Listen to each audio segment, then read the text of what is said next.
Welcome back to our Foundations study, and this is our last study in the Foundations study series. So if you like this series, let me know for sure. It was long. It's been taking almost, 2 or 3 years to get through all of this. And let me know in the comments what types of things you would like to see tackled next. We're going to keep this series as more longer format, more intense Bible studies. That way we have the Daily Walk, which is a podcast with basic light philosophy stuff and news things on the Thursday. This one I want to keep as a more intensive Bible study. Let me know the things you think we should be covering as we look to our future Wednesday studies. And being as that this is Thanksgiving weekend, and then we're moving into the holiday season, I'll probably just do a few individual independent studies, and then probably kick off in the new year with a longer running series once again. So, with that, our last discussion is called Home at Last. So, from Hebrews 11:10, Abraham was looking for the city which has foundations, whose architect and builder is God. All right, so a Christian should generally feel a little out of place in our modern earthly domains, no matter which country you are from. While our physical homes are important in our present life, the most important life is the coming home where we are true citizens with God. Okay, true citizens with God. That's where we ultimately want to find ourselves. So the first thing we want to look at is where Jesus is now. And then we're going to look at reunion, and then the final glorified body as we are meant to be, and then like Jesus now. So we're going to start out, where is Jesus right now? From John 14:1 through 3. Do not let your heart be troubled. Believe in God. Believe also in me. In my Father's house there are many dwelling places. If it were not so, I would have told you. For I go to prepare a place for you. If I go and prepare a place for you, I will come again and receive you to myself, that where I am, there you may also be. So, with that, Jesus was raised from the dead, and then he ascended into heaven, where he is now preparing a place for us until he returns in the second coming. Where is he? He is at the right hand of God. So heaven is glorious because of the presence of God. There's all this talk about how beautiful the streets are. It's just such a wonderful place. The roads are paved with gold, and there's pearly gates. All of that, people, is pretty much meaningless. The real glory in heaven is God. Look at Revelation chapter 5, verses 6 to 14. And I saw between the throne with 4 living creatures and the elders a lamb standing as if slain, having 7 horns and 7 eyes, which are the 7 spirits of God, sent out into all the earth. And he came and took the book out of the right hand of him who sat on the throne. When he had taken the book, the 4 living creatures and 24 elders fell down before the Lamb, each one holding a harp and gold bowls full of incense, which are the prayers of the saints. And they sang a new song, saying, Worthy are you to take the book and to break its seals, for you are slain and purchased for God with your blood men from every tribe and tongue and people and nation. And you have made them to be a kingdom and a priest to our God, and they will reign upon the earth.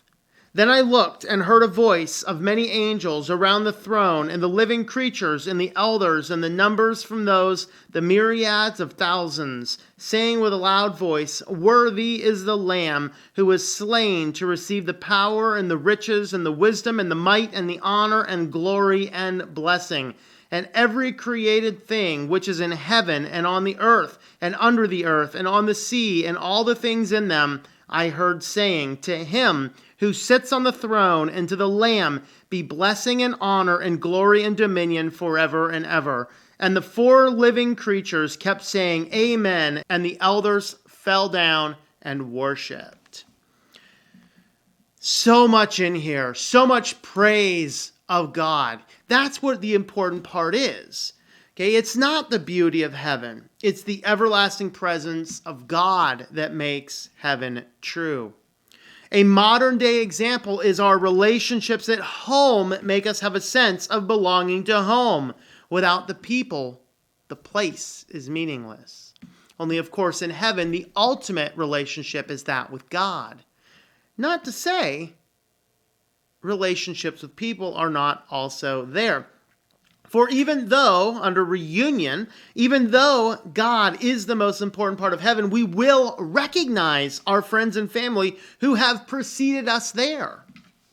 So the term gathered to his people is very common in the Old Testament. We find that phrase gathered to his people several times in the historical books. We're not going to read any of these verses, but Genesis 25:8, Genesis 25:17, 35:29, 49:33, Numbers 20:24, 27:13 through 14. All of these are references to a patriarch dying, and the expression is he was gathered to his fathers. And you find this expression all throughout the Old Testament.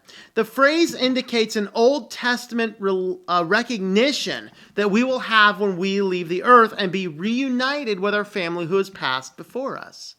There are several New Testament examples, and we'll just have a look at a couple of these. So from Luke chapter 9, verses 32 and 33. Now Peter and his companions had been overcome with sleep, and they were fully awake, and they saw in his glory the two men standing with him.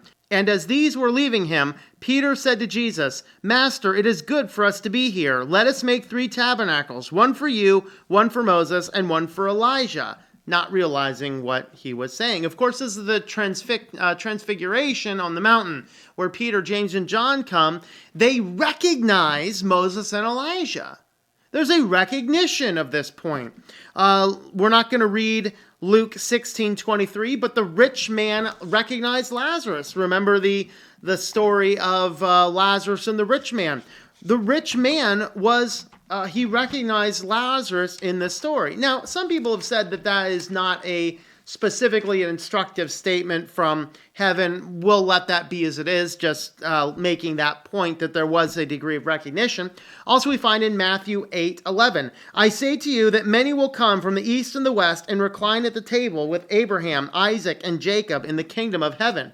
We will recline at the table, and we will not have to ask, "Who are you?" when we get there. Abraham, Isaac, and Jacob. These are people, they will be recognized by us. It's kind of like as you walk down the street, you might see somebody and recognize them as they are going through their regular day. Like you recognize them just off the street. "Oh, I know him." It'll just be an instant thing, a sudden thing.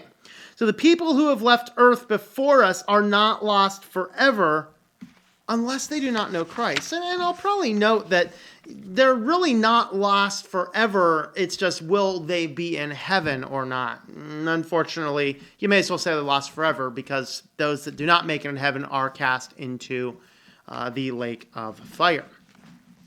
So on the next topic, as we are meant to be, this is actually the theological idea of glorification. So the idea of glorification is this post-return, post-redemption. What is our body going to be like in heaven for eternity? So have a look at 1 John 3:2. "Beloved, now we are children of God, and it has not appeared as yet what we will be. We know that when he appears, we will be like him, because we will see him just as he is."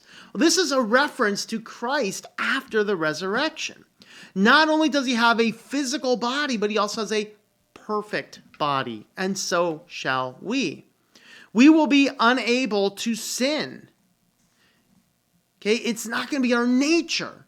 We do so many things instinctively that's just our nature. Our nature will lack the ability to sin in heaven. It will be contrary to our nature. We won't have the ability. We will have true, clear knowledge, devoid of the doubt often plaguing our modern minds. None of us have perfect ideas about life or faith or anything. We have issues clouding our minds, doubts, all sorts of problems and struggles that we have to fight with because of the sin that has so touched our intellects and our hearts. But we will have true, clear knowledge. We will be like Christ in love, able to perfectly love without a motive.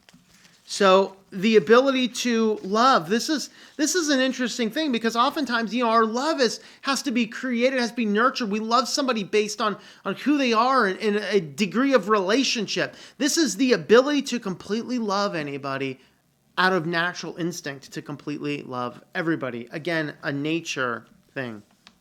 We will receive our rewards in heaven publicly before all sins. This is an important thing. Christ has come to give us rewards. And when he does, that will be public. Look at Revelation 22:12. Behold, I am coming quickly, and my reward is with me, to render to every man according to what he has done. It's very important that he is coming. And so, what is our task? Our task is to live like Jesus now. Our task is not merely to look ahead, but to spend time with Christ now. Just an excellent reminder to read our scriptures, understand, learn who he is. We need to become his best friend, that our reunion with him will be all the more glorious. So what are the things that we need to do this? Well, two major key means of grace: Bible study and prayer. Bible study will teach us the mind of God. Prayer will teach us the heart of God. We have to keep those two things together, balancing our prayers and our study to become more and more like Christ. So it is our task to be like Jesus, and we need to examine our moral code. We need to make sure that we are sanctified. Look at 1 John 3:3. Everyone who has this hope fixed on him purifies himself just as he is pure. Purifying yourself is the theological principle of sanctification. Be ready when Jesus welcomes you home. So that's our key lesson, our key principle. Be ready when Christ welcomes you home. Be ready by focusing your life on him. So that is the conclusion of our foundation study. Hopefully you have learned a lot of theology throughout this, and we will continue to do some in-depth studies going on into the future. Like I said, probably restarting around January or so, with a few just single individual messages from now until the new year. So thanks for coming along on the Foundations study. We do have the new book is out and ready and shipping and available for pre-order here until I get the copies in locally. This is Hezekiah's Prayer, Book 2 in the Kings of All Creation series. And in Hezekiah's Prayer, we look at the life of King Hezekiah, examine the prayers that he made and the ending results of those prayers, and really why God answered the prayers in the midst of a kingdom that he has already determined was getting ready for exile. So you can have a look at the links for that will be in the description down below. So thanks for coming along, and I hope that you enjoy your daily walk in our Lord.